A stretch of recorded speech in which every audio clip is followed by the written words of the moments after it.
A grabar. Entonces, de aquí en adelante, don Javier Martínez, usted manda. Gracias por, por la pregunta. Bueno, antes de comenzar, como hacemos siempre, le vamos a dedicar una oración a nuestro Padre Celestial, para que nos ha hecho una mano en estos tiempos difíciles, y vamos a utilizar a Jaime, que tiene mejores relaciones con el Padre. A ver si lo escucha. Los micrófonos o los cerráis o los cierro yo desde aquí a todos, ¿eh? Sí, yo creo, porque... pues Jaime, cuando quieras. Ok. Amado Padre Celestial, querido Señor, humildemente nos inclinamos ante ti y te damos gracias por el privilegio que nos das una vez más de reunirnos para tratar de aprender más acerca de tu revelación, de estos maravillosos documentos y de disfrutar de la capacitación que nos van a dar nuestros hermanos. Te pedimos, Señor, que nos acompañes con tu espíritu, que nos bendigas con discernimiento y que tengamos la capacidad de aplicar en forma práctica el conocimiento recibido en nuestras vidas.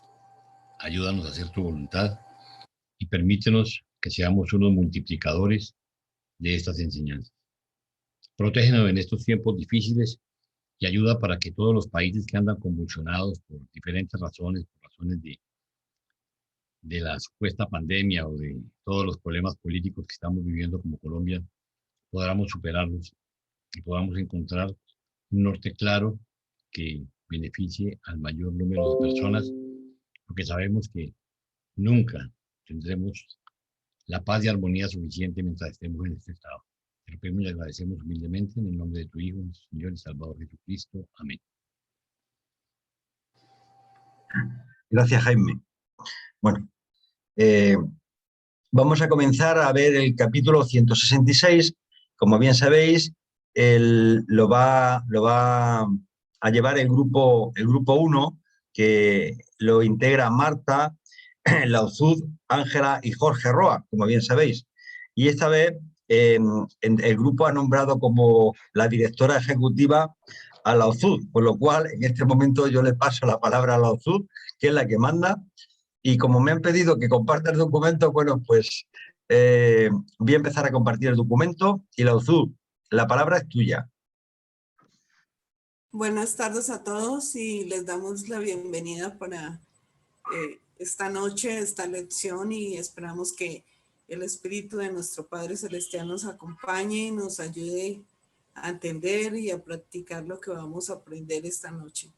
Y vamos a iniciar. Yo inicio con el número 0, Martica con el 1, Ángela con el 2, el 3 es Marta, el 4 es Ángela y el 5 soy yo.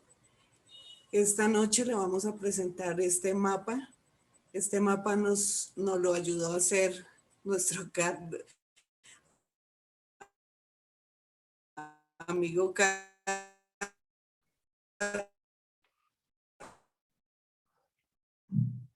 Lauzud se ha perdido la voz. Se fue.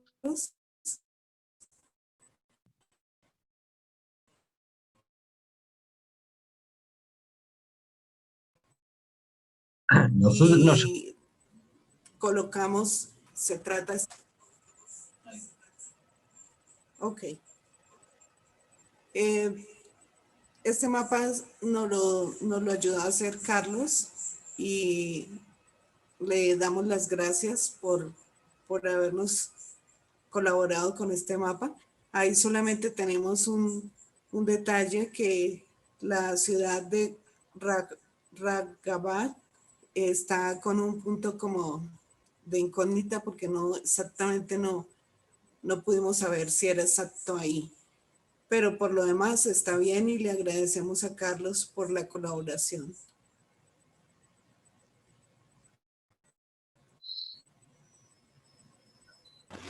Si quieres, ok. Desde el 11 hasta el 20 de febrero, Jesús y los 12 hicieron una gira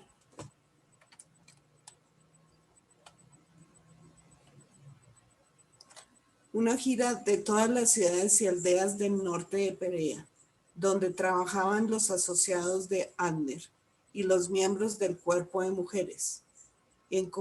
encontraron que estos mensajeros del Evangelio tenían éxito en su misión y Jesús llamó repetidamente la atención de los apóstoles sobre el hecho de que el Evangelio del Reino se podía difundir sin necesidad de milagros ni portentos.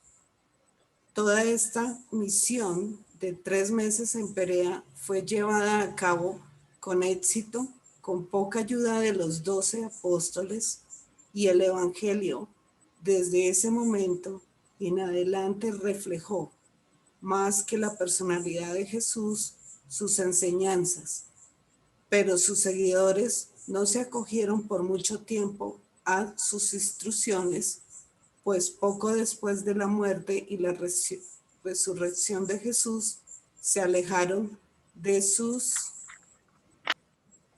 enseñanzas y comenzaron a construir la iglesia primitiva sobre la base de los conceptos milagrosos y los recuerdos glorificados de su personalidad divina humana.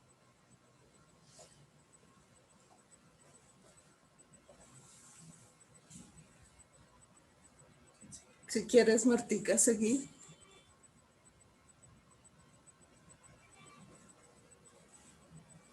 Listo. Sí, ¿me ven? Estoy sin luz, les cuento. Justo se me fue la luz, pero aquí estoy haciendo todo lo posible por seguir.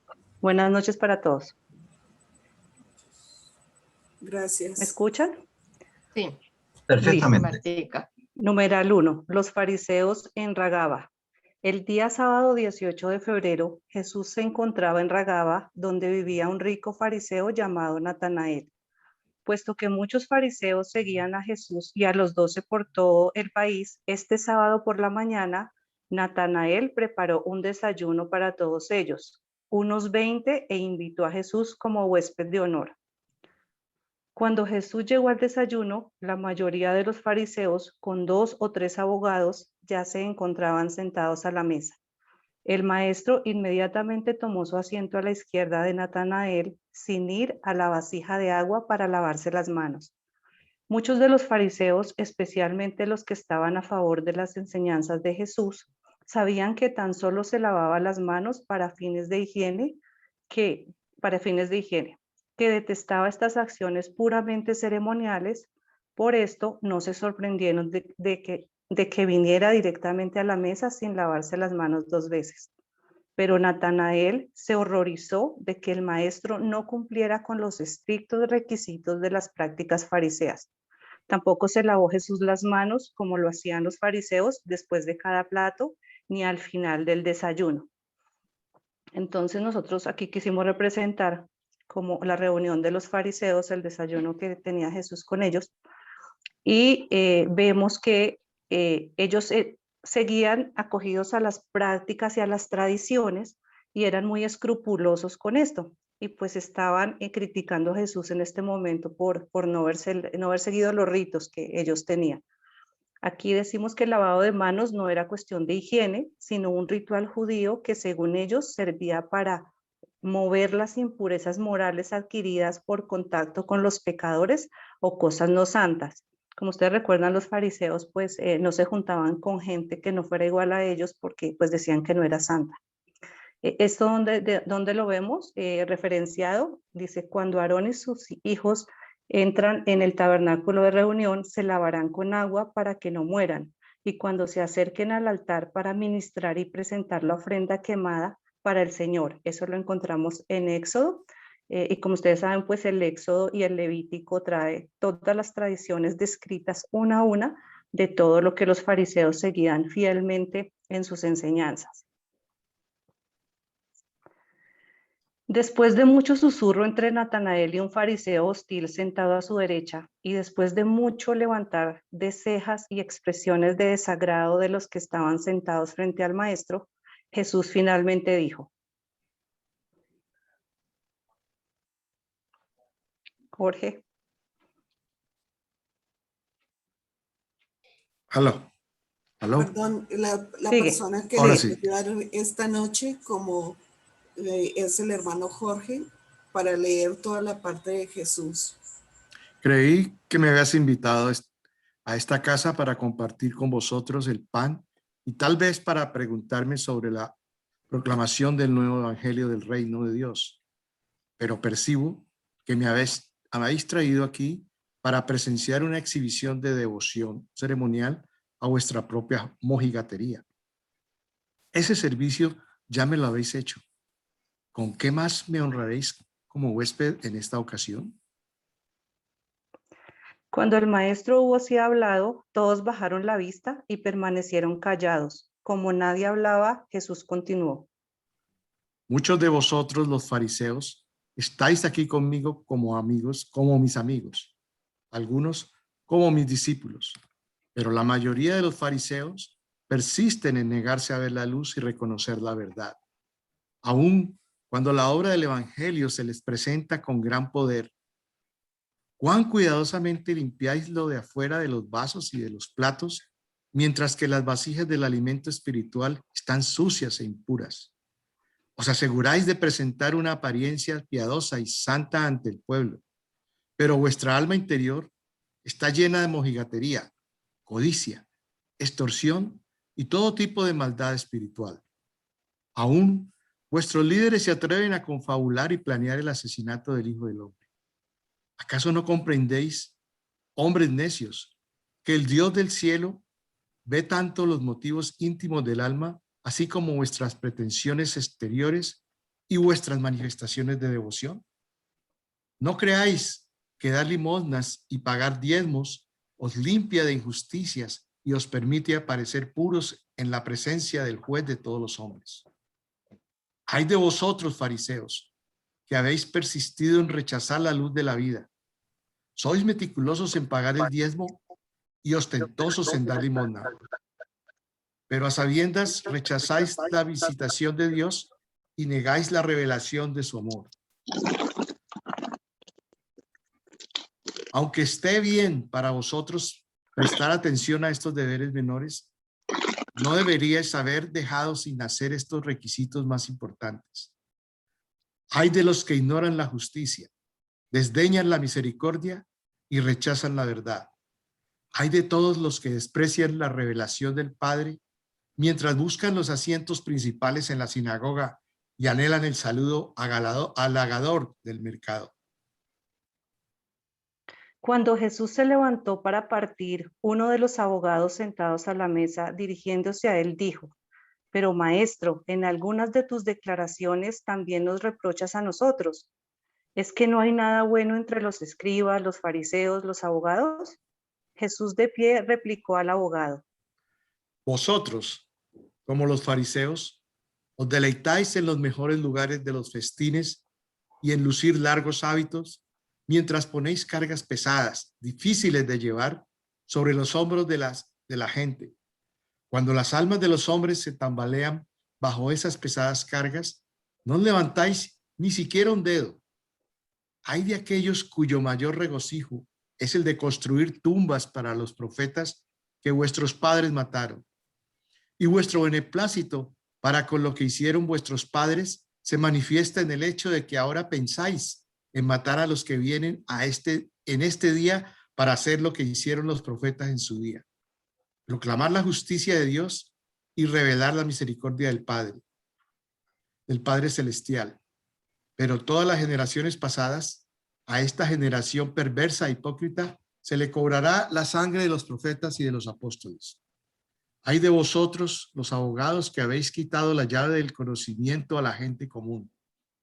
Vosotros mismos os negáis a entrar en el camino de la verdad y al mismo tiempo queréis impedir la entrada a los que la buscan. Pero no podéis cerrar así las puertas del reino del cielo, pues las hemos abierto a todos los que tienen la fe para entrar. Y estos portales de misericordia no se cerrarán por el prejuicio y la arrogancia de los instructores mentirosos y de los falsos pastores, que son como sepulcros blanqueados, que aunque por fuera parecen hermosos, por dentro están llenos de huesos de los muertos y de todo tipo de suciedad espiritual.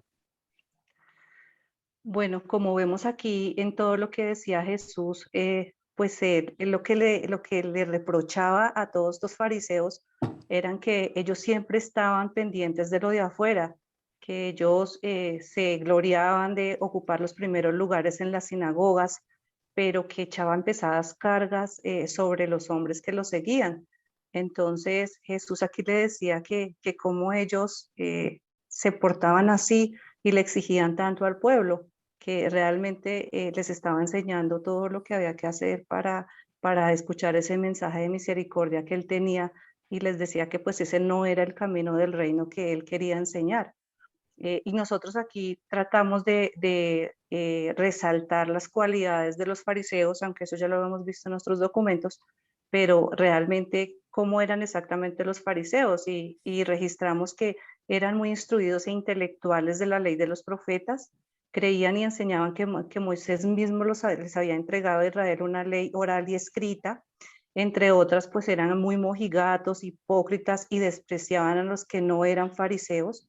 Se consideraban que su pensamiento era superior a los demás, y otras que dejamos registradas ahí para su estudio. Entonces, como ven, pues eran muchas cosas que ellos se preocupaban, era por su apariencia exterior, pero aquí no vemos nada de que estudiaran o que aprendieran y enseñaran cosas espirituales.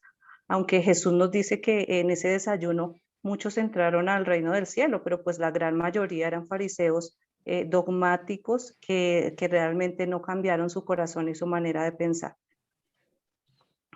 Cuando Jesús hubo terminado de hablar en la mesa de Natanael, salió de la casa sin haber compartido la comida. Y de los fariseos que escucharon estas palabras, algunos se hicieron creyentes en sus enseñanzas y entraron al reino, pero la mayoría persistió en el camino de las tinieblas y cada vez estaban más resueltos a acecharlo hasta el momento en que pudieran usar algunas de sus propias palabras como anzuelo para enjuiciarlo y condenarlo ante el Sanedrín de Jerusalén. Solo había 3 cosas a las que los fariseos prestaban particular atención. 1, dice los reveladores, la práctica estricta del diezmo. ¿Qué coloqué yo acá? Pues la definición de qué es diezmo, y dice que el diezmo viene del latín decimus, décimo, que es una décima parte de algo que se paga como contribución a una organización religiosa o impuesto obligatorio al gobierno. Y dicen que, y su origen, yo me fui al libro de Urantia y busqué el origen, y realmente me llevó al documento 93, que nos habla de los Melquisedec. Si ustedes recuerdan, pues Maquiventa Melquisedec es la tercera revelación y es un Melquisedec. ¿Y qué hacen estos Melquisedec? Dice que son unos hijos de urgencia porque son capaces de una sorprendente gama de actividades en los mundos de un universo local. Y como ustedes recuerdan, por ese tiempo había demasiada oscuridad espiritual, y Maquiventa Melquisedec se donó para venir a tratar de ilustrar a la humanidad o enseñarles las cosas espirituales. Y en esa llegada, ¿cómo fue? Les recomiendo este documento porque es muy lindo y muy profundo. Habla de qué características se tuvieron en cuenta para escoger a Abraham. Y cuando él llega a Salem a enseñar, o sea, él aparece en Salem, pues entre todas las condiciones que hubieron en ese tiempo, pues se encuentra con Abraham, y pues Abraham ya había sido como estudiado en que sus familias, y que podía él también transmitir el mensaje que le iba a transmitir, que quería que transmitiera Maquiventa Melquisedec. Entonces dice que Abraham se volvió un líder de una segunda confederación de 11 tribus, y no solo pagaba diezmos a Melquisedec, sino que se ocupó de que todos los demás de esa tierra lo hicieran. Entonces, pues ahí vamos a encontrar que desde ahí se estableció el diezmo. Y dice también que el diezmo quedó establecido por Abraham y fue utilizado en su momento para mejorar el templo de Salem, creación de nuevas tiendas para todas las escuelas, mejorar rebaños y reorganizar la industria lechera de Salem. ¿Qué reflexión sacábamos nosotros de eso? Pues que en la actualidad, en muchas congregaciones religiosas, esta práctica del diezmo es una imposición, una carga que se les exige a los fieles llevar basados en lo que dicen las escrituras. Y encontramos que en las escrituras dicen Malaquías, traigan todos los diezmos al alfolí y haya alimento en mi casa, pruébenme en esto, ha dicho el Señor de los ejércitos, y yo les abriré las ventanas de los cielos y vaciaré sobre ustedes bendición hasta que sobreabunde. Entonces, como ven aquí dice, efectivamente eso sí se cumple, porque realmente yo creo que todos hemos visto que si nosotros damos, pues también recibimos. Y si es con una intención del corazón para ayudar, pues eso siempre se multiplica. Pero como vemos hoy en día y lo que estudiábamos es que no se hace exactamente lo que hacía Abraham con los diezmos, era mejorar, ¿sí? Tratar de enseñar en las escuelas, mejorar los rebaños y edificar como enseñanza a ese pueblo en ese entonces. Y consideramos que pues hoy en día la interpretación que se le da al diezmo aquí pues es una cosa muy diferente, porque aquí se crean templos grandes, se quiere poder, y hemos visto muchos casos de mucha gente que utiliza esto es para enriquecerse y no para ayudar a su comunidad. Entonces, como reflexión, dice que consideramos que esta práctica debe ser totalmente voluntaria y libre según sea la intención del corazón. Lo segundo, dice que la práctica escrupulosa de las leyes de purificación. ¿Y de dónde es el origen? Dice que esta práctica está incluida en la ley de Moisés. En la historia se menciona que las leyes fueron dictadas por Jehová. El libro de Levítico contiene instrucciones sobre cómo desempeñar los deberes del sacerdocio, tales como sacrificios de animales, lavado de manos y otros ritos que servían para enseñar a los hijos de Israel. Y aquí encontramos y realmente nosotros nos preguntábamos de dónde vienen tantas cosas, o sea, de dónde sacan los fariseos, de dónde sacan los israelitas tantas cosas. Y lo encontramos aquí, dice que aquí se encuentran 613, mandamientos. Y aquí en esos mandamientos ellos tienen descrito cómo tratar los muertos, cómo tratar a las mujeres que tienen los bebés, cómo lavarse, cómo hacer sacrificios. Entonces, hay mucha tradición y muchas cosas y ritos que ellos hacían y por eso vemos que se veían los fariseos todas estas prácticas y que era muy difícil de quitar de su mente. Y dice que, ¿qué dice Jesús? ¿Qué buscamos nosotros? Y dice que aptamente profetizó Isaías acerca de ustedes, hipócritas, como está escrito, este pueblo me honra con los labios, pero en su corazón está muy alejado de mí. En vano me siguen adorando porque enseñan como doctrinas mandatos de hombres, soltando el mandamiento de Dios. Ustedes tienen firmemente asida la tradición de los hombres. Entonces aquí encontramos nuevamente que este origen es por tanta tradición y tantas prácticas que ellos tenían. La tercera dice que el evitar la asociación con todos los que no fueran fariseos. Y dentro de la descripción que nosotros colocamos más arriba, decía claramente que eran judíos intelectuales y con gran influencia política y social. Enseñaban y defendían su doctrina de forma estricta y consideraban que su pensamiento era superior al de los demás. Entonces nosotros aquí colocamos una pregunta que ya al terminar este numeral queremos que nos respondan ustedes, que lo analicen y nos digan qué piensan, y es como estudiosos de la revelación, cómo nos vemos y cómo nos sentimos del conocimiento recibido. ¿Creemos que esta es la verdad absoluta?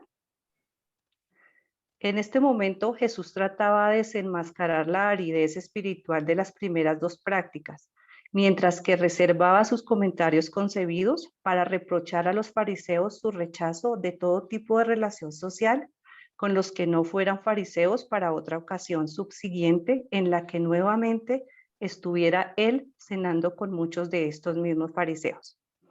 Entonces, Javier, si quieres dejar de compartir y preguntamos si alguien tiene algún comentario o pregunta o nos quieren responder la que acabamos de hacer.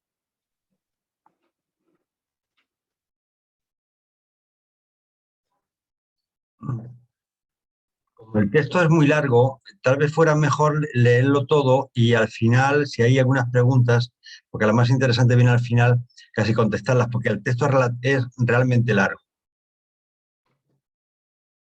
No obstante, si hay alguna pregunta, por favor. Bueno, paso a compartir entonces.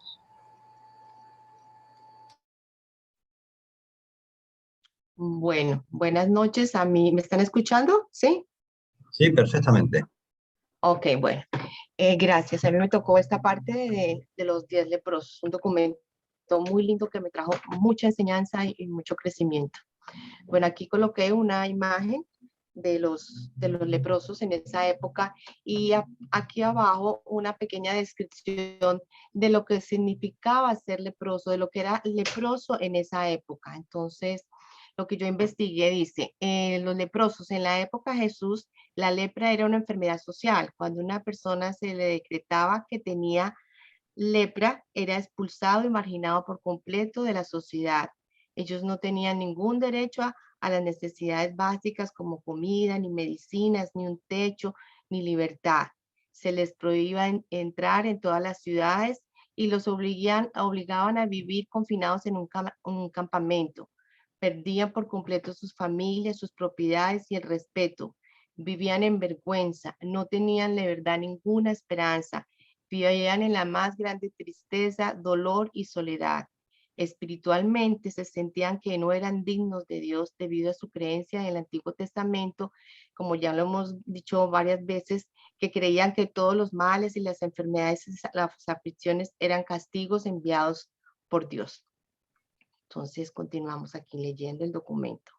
Jesús acababa de explicar a los 12 por qué los gentiles de Perea, juntamente con los judíos menos ortodoxos, estaban más dispuestos a creer en el evangelio predicado por los 70, que los judíos de Judea, más ortodoxos y más atados a la tradición. Les había llamado la atención sobre el hecho de que su mensaje fue recibido más rápidamente por los galileos y aún por los samaritanos. Pero los 12 apóstoles aún no estaban dispuestos a albergar sentimientos tiernos a los samaritanos por tanto tiempo despreciados. Bueno, aquí nosotros, Jesús nos habla muy claramente que aquellas personas que son los menos religiosos, menos ortodoxos, están más dispuestos a recibir la revelación y las enseñanzas, como fueron los galileos y samaritanos, que hago una notica, que fueron muy discriminados y muy criticados por el grupo de los Sanedrín. Bueno, continuamos. Por tanto, cuando Simón el Celote observó a un samaritano entre los leprosos, trató de inducir al maestro a que pasara de largo hacia la ciudad sin siquiera parar para saludarlos. Hasta los apóstoles tenían discriminación con los samaritanos. Jesús dijo a Simón, sigue, perdón. Pero, ¿qué pasa si el samaritano ama a Dios tanto como los judíos? ¿Acaso debemos sentarnos en el juicio de nuestros semejantes? ¿Quién puede decirlo? Si curamos a estos 10 hombres, tal vez el samaritano resulte ser el más agradecido aún que los judíos. ¿Es que estás tan seguro de tus opiniones, Simón? Simón replicó de inmediato, si lo curas, pronto te darás cuenta. Y Jesús contestó, así será pues, Simón, y pronto conocerás la verdad sobre la gratitud de los hombres y la misericordia amante de Dios. Jesús, acercándose a los leprosos, dijo, si queréis ser curados, id y mostraos a los sacerdotes como lo requiere la ley de Moisés. Y en la ida fueron curados, pero cuando el samaritano vio que estaba curado, se volvió y buscando a Jesús comenzó a glorificar a Dios en voz alta. Y cuando hubo encontrado al maestro, cayó de rodillas a sus pies y dio gracias por su curación. Los otros 9 judíos también habían descubierto su curación, aunque estaban agradecidos por ello, siguieron su camino para mostrarse a los sacerdotes. Mientras el samaritano permanecía arrodillado a los pies de Jesús, el maestro, mirando a los 12 y especialmente a Simón el Celote, dijo, ¿acaso no se curaron los 10? ¿Dónde están los otros 9, los judíos? Solo uno, este extranjero, ha vuelto para glorificar a Dios. Luego dijo el samaritano, levántate, dijo al samaritano, levántate y vete por tu camino. Tu fe te ha curado. Jesús nuevamente fijó la mirada en los apóstoles mientras partía al extranjero. Todos los apóstoles lo miraron, menos Simón el Celote, que había bajado la mirada. Los 12 no dijeron ni una palabra. Tampoco Jesús, no era necesario. Aunque los 10 hombres creían verdaderamente que eran leprosos, solo 4 tenían esta enfermedad. Los otros 6 fueron curados de una enfermedad de la piel que se había confundido con la lepra, pero el samaritano realmente tenía la lepra.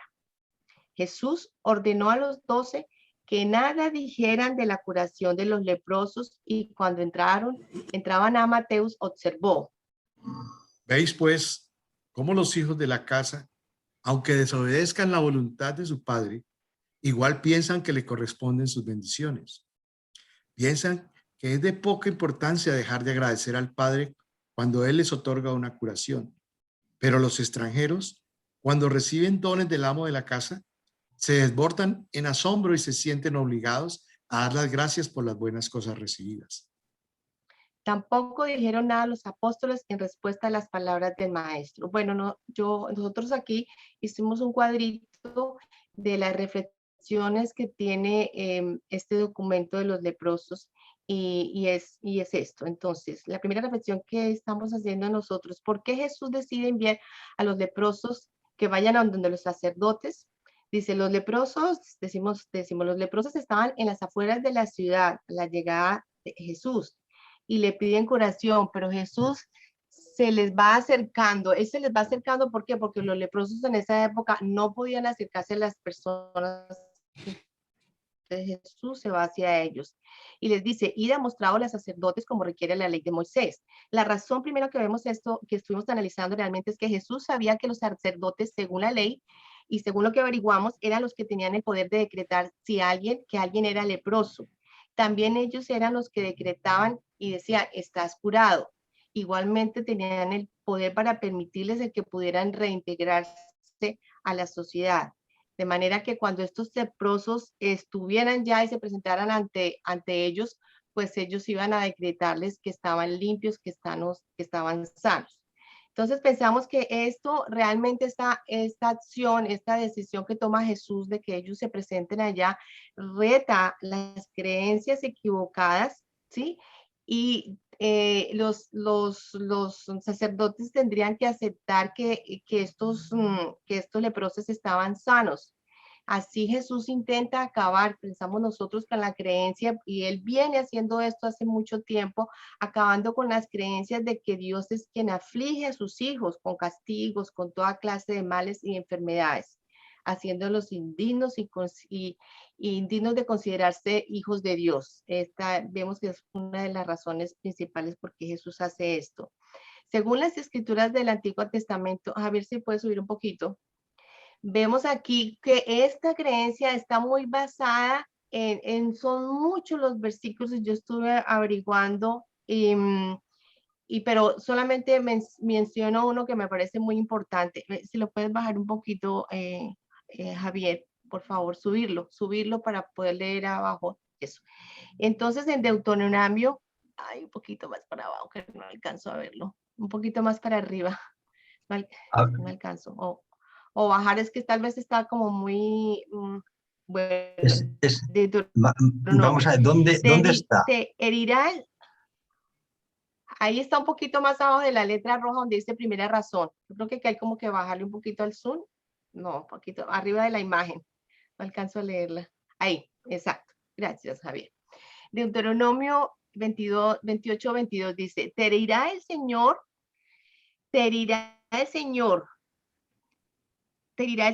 que los abrazamientos y el tizón, y estos te perseguirán hasta que hayas perecido. En otras versiones de diferentes Biblias, que es la nueva, la versión de la Reina Valera y otras versiones de la Biblia, dice que el Señor castigará con plagas, con pestes, con falta de lluvia, con desastres, con enfermedades terribles, que los saltamontes acabarán con todo, calamidad repentina, con hongos, para que nos demos cuenta, pues sí, de dónde vienen todas estas creencias de que Dios era un Dios castigador cuando se presentaban los males y las enfermedades y los accidentes de tiempo. Bueno, aquí la segunda razón que damos es que aunque Jesús no deseaba que su misión estuviera basada en milagros, porque ya lo sabemos desde su inicio, de milagros puramente materiales, sino estaba enfocado en la transformación del alma de las personas a través de la fe y la creencia en su evangelio, pensamos que la razón por la cual él hace tantas curaciones y milagros magníficos son, como sabemos, para revelar el verdadero Padre amoroso y la aplicación de la igualdad y la equidad a sus hijos en la manifestación de la infinita bondad y su misericordia por todos sus hijos mortales, que no solo sufren por enfermedades tan terribles, sino también que sufren intensamente al ser injustamente marginados, excluidos de toda ayuda social, de sus familias, sin ninguna esperanza, como la habíamos dicho. Jesús rescata la mente y el alma de estos seres que están sumidos en la aflicción, los dignifica y ofrece la sanación y también celestial, que es bueno, que es misericordioso. La tercera razón que vemos es que Jesús nos muestra un poquitito, Javier, Jesús, un poquito más subirlo, no alcanzo a leer el número 3, Javier, ¿se puede subirlo un poquito? Lo tengo en medio de la pantalla. Ahí ya, no, ahora sí, ya me está saliendo. Ajá. La tercera razón dice, nosotros pensamos, Jesús nos muestra que es nuestro amigo misericordioso. Él conoce los pensamientos, los sentimientos, los deseos y oye lo que dice el corazón de todos nosotros. Conoce los impulsos de los mortales desde el nacimiento hasta la muerte. Esto es algo que lo dice en el libro de Urantia. Él experimentó la vida, como lo sabemos, una vida plena como un hombre mortal, y no solo como se la vive en este mundo, sino que también como se vive en otros mundos evolucionarios del tiempo y del espacio. Quería hacer la aclaración, volver a repetir a esto porque me parece muy importante, que no olvidemos que los mortales representamos el último eslabón de la cadena de los seres que se llaman hijos de Dios. Entonces, el hecho que haya venido Jesús hasta nuestro mundo, pues es algo pues, que nos toca profundamente el corazón porque es la misericordia. Somos los últimos vástagos de los hijos de Dios, o sea, casi que a un nivel de animales, de venirse hasta acá por misericordia y por el amor. Y recordamos también que aquí vino y hacer su séptimo y último otorgamiento y alcanza así la soberanía de su universo. Jesús usualmente ordenaba no hacer publicidad en sus milagros, pero con este milagro creo también nosotros que él tenía el propósito de respaldar su naturaleza divina. Ya vemos que en la fiesta de los tabernáculos él declaró abiertamente, manifestó que de dónde venía, quién era. Entonces esto es una parte que no refuerza, pero que sí muestra quién es él, su naturaleza divino y de dónde viene, que él ya lo había publicado anteriormente. ¿Podemos subir un poquitito, Javier, en la gráfica? La tercera lección que vemos aquí es la lección de la gratitud. ¿Cómo es? Dice, los 9 leprosos solo buscaban a Jesús para recibir el milagro de ser curados y ser reintegrados a la sociedad. Esto muestra que para muchos en sus creencias, y lo hemos visto todo el tiempo, que la relación con Dios está basada en buscar, en pedir los beneficios puramente materiales, que sea Dios el que resuelva nuestras necesidades inmediatas. Los 9 leprosos solo recibieron la sanidad física, pero se privaron del beneficio espiritual adicional que él les estaba ofreciendo, que es la transformación del alma, que era creer en Jesús. Nos llamó mucho la atención la actitud del samaritano, que es el llamado, que Jesús le llama el extranjero, porque él era el excluido, aparte que era leproso, era samaritano, pero cuando él busca a Jesús, lo glorifica y cae de rodillas y da gracias por su curación. Entonces nosotros vemos esta actitud como una verdadera muestra de un alma verdaderamente humilde, de agradecida y noble. Entonces, la gratitud la vemos que es lo primero que debe haber en la adoración al Padre, y vemos que la gratitud es la flor más bella del alma porque reconoce el valor de todas las cosas. La gratitud es un aspecto, si puedes subir un poquitito, Javier, gracias. La gratitud es un aspecto del amor. Quien practica la gratitud es capaz de ver luz, aleja el victimismo, la negatividad, la quejadera, nos impulsa a crecer desde el interior, cambia la forma de ver la vida, transforma nuestra alma, hace que nuestra vida sea más feliz. En realidad no sabemos todo lo que tenemos, debemos agradecer por tanto y sabemos y vemos que en el mundo hay mucha gente y hay muchos países viviendo con las condiciones completamente infrahumanas y vemos también que hay mucha ceguera. Entonces la gratitud de nosotros viene no solamente por tener la oportunidad de conocer durante estas revelaciones, sino también por tener todas aquellas cosas que Dios que tenemos en este momento comparado con tantas personas que están sufriendo. Yo escogí esta lámina que es muy fuerte, pero que esta lámina nos habla de las carencias. Jesús nos enseña sobre la misericordia y su ministerio brilló por la misericordia. Yo encontré algo muy lindo en el libro de Urantia, que no lo escribí acá, pero que quiero expresarlo, y es lo siguiente, dice que la misericordia es la justicia que proviene de la sabiduría divino, al conocer plenamente la debilidad y la limitación de sus hijos del tiempo, para satisfacer el bienestar universal de sus hijos. La misericordia es la técnica equitativa de un ajuste entre la perfección y la perfección y la imperfección. Y esta imagen nos dice aquí, la misericordia es el vástago natural e inevitable de la bondad y el amor.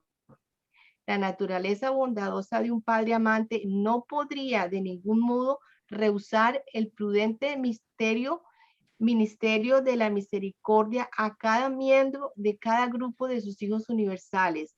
La justicia eterna y la divina misericordia constituyen lo que en la experiencia humana se llama la equidad. Esto nos recuerda a estas carencias de tantos y millones de personas que viven afuera, que están marginadas, que no tienen salud, que no tienen comida, que no tienen sus necesidades básicas, que están cargados. Entonces mi pregunta es, ¿tenemos vivo en el corazón la bondad y la misericordia?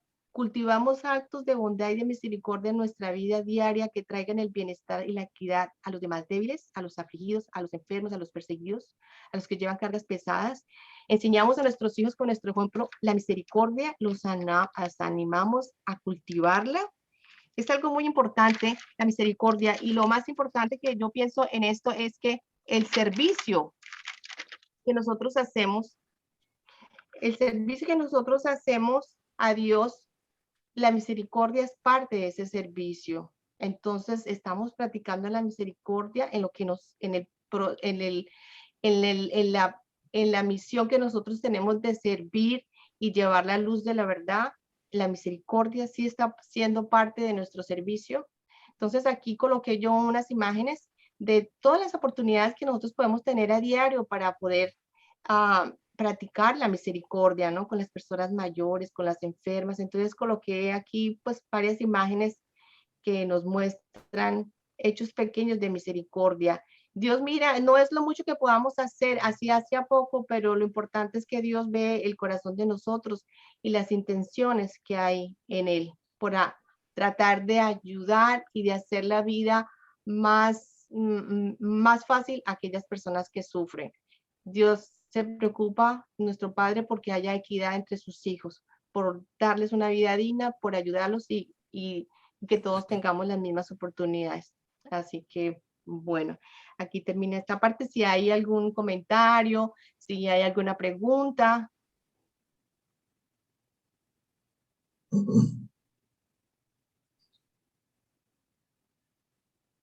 Bueno, pues entonces, Alfonso ha levantado la mano. Sí. Adelante, Alfonso. Gracias. Es muy,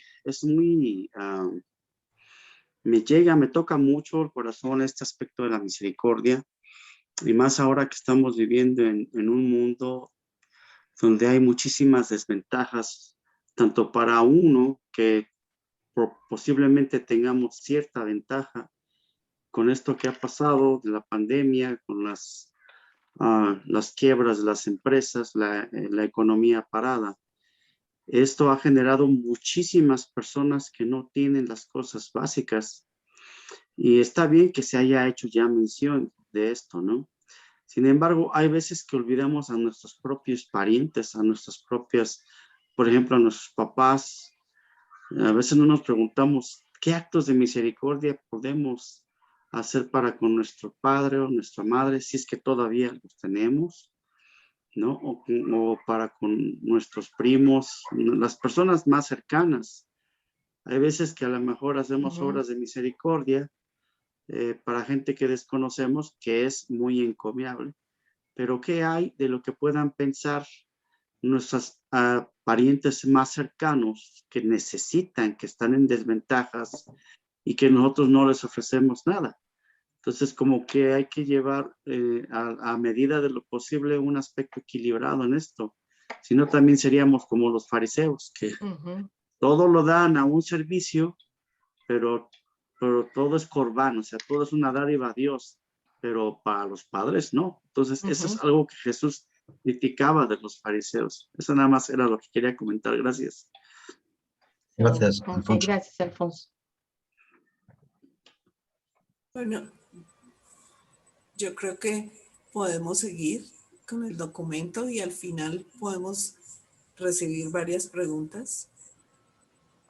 Bueno, sigo yo. El tercero, el sermón en Gerasa. Cuando Jesús y los 12 se reunieron con los mensajeros del reino en Gerasa, uno de los fariseos creyentes hizo esta pregunta: Señor, ¿habrá pocos o muchos que se salvarán? Jesús dijo en respuesta: Se os ha enseñado que solo los hijos de Abraham serán salvados, que solo los gentiles adoptados pueden esperar la salvación. Algunos entre vosotros habéis razonado que, puesto que las escrituras dicen que solo Caleb y Josué, entre todas las huestes que salieron de Egipto, vivieron para entrar a la tierra prometida, tan solo comparativamente poco entre los que buscan el reino del cielo podrán entrar a él. También existe entre vosotros otro proverbio que contiene mucha verdad, que el camino que conduce a la vida eterna es recto y angosto, y que la puerta de entrada es asimismo angosta, de manera que todos los que buscan la salvación, pocos pueden conseguir entrar por esta puerta. También conocéis una enseñanza de que el camino que conduce a la destrucción es amplio, que la entrada a la misma es ancha y que muchos eligen seguir este camino. Este proverbio indudablemente tiene significado, pero yo declaro que la salvación es en primer término un asunto de selección personal. Aunque la puerta que conduce al camino de la vida es angosta, es lo suficientemente ancha como para admitir a todos los que buscan sinceramente entrar, porque yo soy esta puerta. Y el Hijo jamás le negará ingreso a un hijo del universo que, por la fe, busca encontrar al Padre a través del Hijo. Bueno, aquí vemos que Jesús está otra vez haciendo alusión a las creencias que tenían en ese tiempo todos los judíos, que el camino al reino del cielo y el llevar este evangelio era muy difícil. Y él dice que aunque hay algo de razón en esos proverbios, aquí lo aclara muy bien y dice: pero yo declaro que la salvación es en primer término un asunto de selección personal. Aquí todos elegimos, o cada uno de nosotros podemos elegir si queremos seguir el camino o no. Aunque la puerta que conduce al camino de la vida sea angosta, es lo suficientemente ancha como para admitir que todos los que buscan sinceramente entrar, porque yo soy esa puerta, y el Hijo jamás le negará el ingreso a un hijo del universo que por la fe busca encontrar al Padre a través de la fe. Entonces aquí Jesús es muy claro cuando nos dice que si bien tal vez la puerta es angosta, porque el camino del reino no es tan fácil como algunos piensan, es lo suficientemente ancha. Y aún si nosotros en ese camino nos estrechamos un poco, porque yo creo que muchos de nosotros hemos pasado esa estrechez, sabemos que Jesús está con nosotros. Y dice que si nosotros tenemos esa fe viviente, y ese anhelo de encontrar ese camino, Él nos va a mostrar ese camino que conduce al Padre a través de Él, que es el Hijo. Aquí colocamos una lámina y dice: Dios está tocando la puerta de tu corazón. Dale la oportunidad hoy de entrar en tu corazón y dirigir tu vida.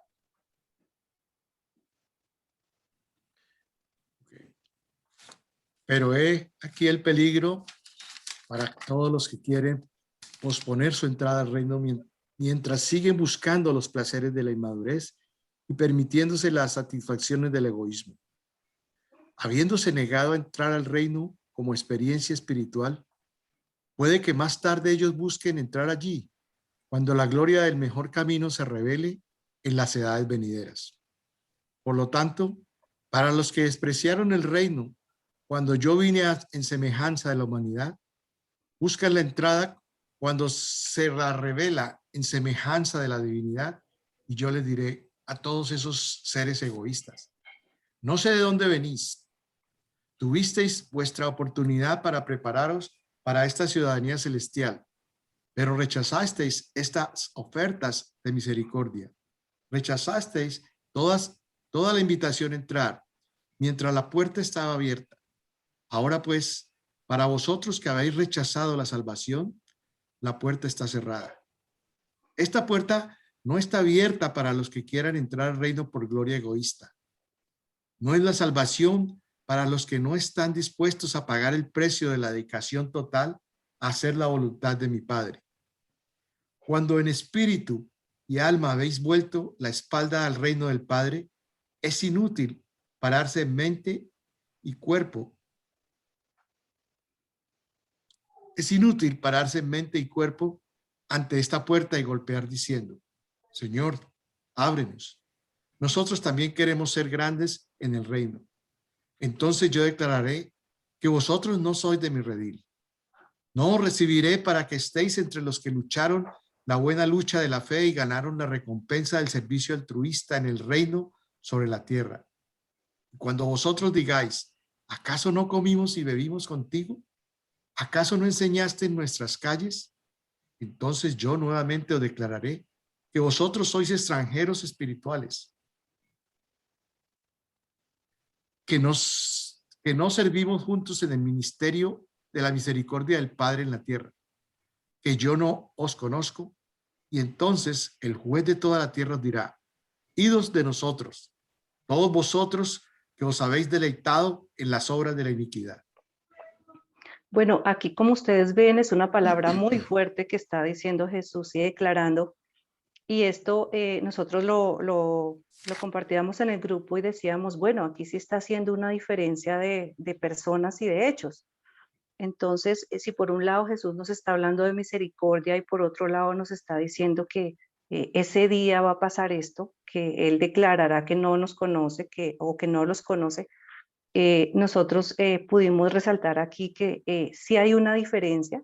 Y dice aquí al final: idos de nosotros, todos vosotros que os habéis deleitado en las obras de la iniquidad. Y está hablando desde ese reino de divinidad, o sea que realmente no es aquí. Y Jaime nos lo ha enseñado muchas veces, es que nosotros no sabemos y no tenemos cómo juzgar, que solamente de esos días de juicio y esos días en que se les llame a cuentas a unos y a otros, pues que nosotros no conocemos, o sea que realmente solo nosotros conocemos es la misericordia de Dios y que a todos se nos da la oportunidad. Y entonces aquí hace referencia a todas esas personas que hablan o hacen iniquidad. ¿Y qué dice el libro de Durantia en el documento 148 acerca de la iniquidad? Y dice que es la transgresión voluntaria, decidida y persistente de la ley divina, la voluntad del Padre.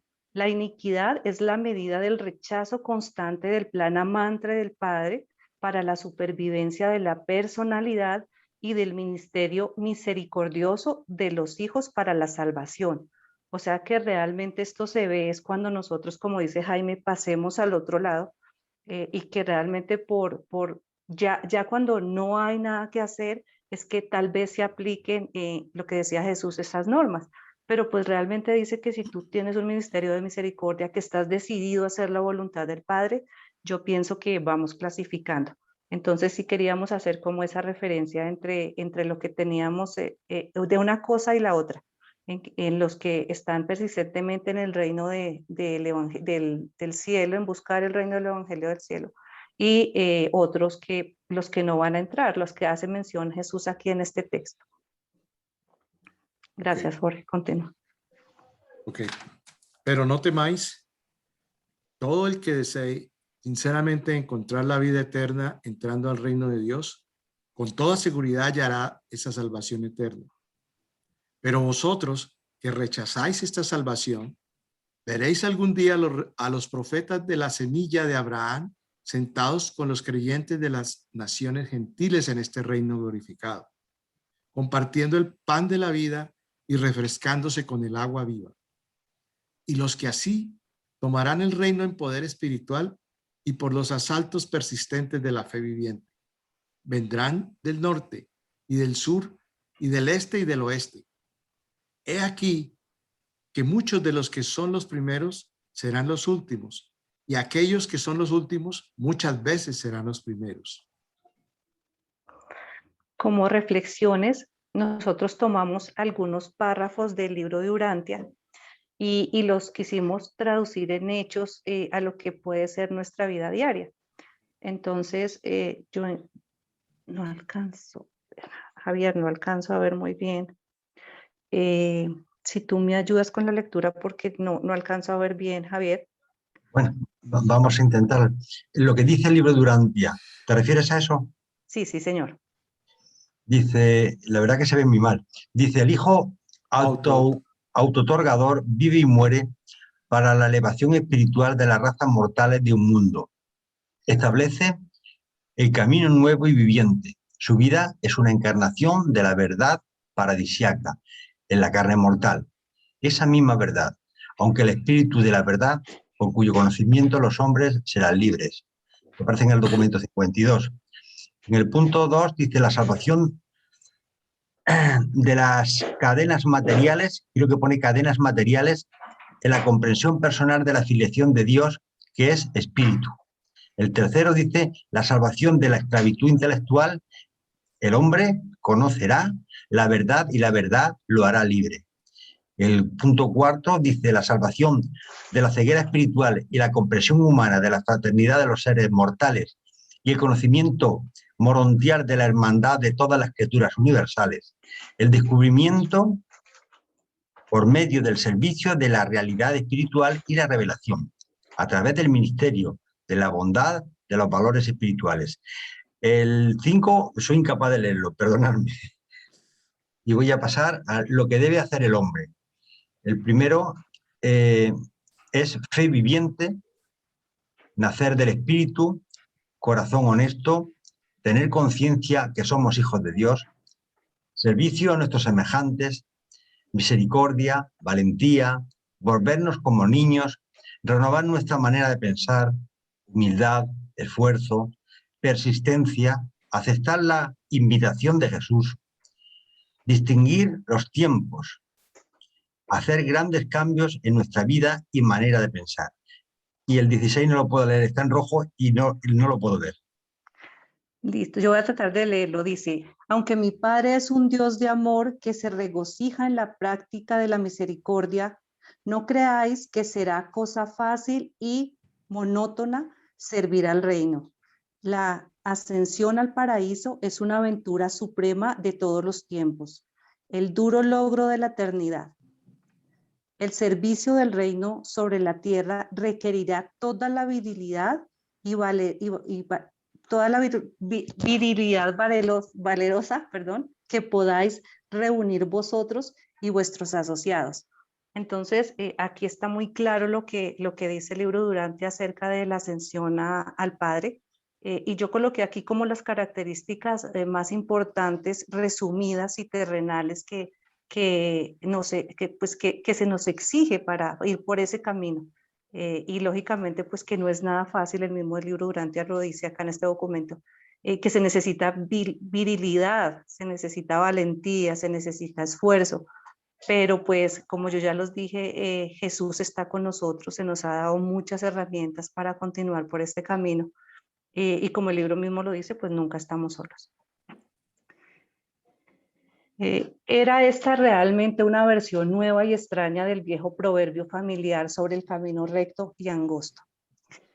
Como preguntas colocamos aquí, de acuerdo a las enseñanzas de Jesús, ¿por cuál camino vamos? ¿El camino ancho o el camino angosto?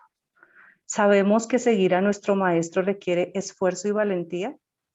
¿Deseamos sinceramente encontrar el camino a la vida eterna? Seguimos. Lentamente los apóstoles y muchos de los discípulos aprendían el significado de la declaración inicial de Jesús. A menos que renazcáis, que nazcáis del Espíritu, vosotros no podéis entrar al reino de Dios.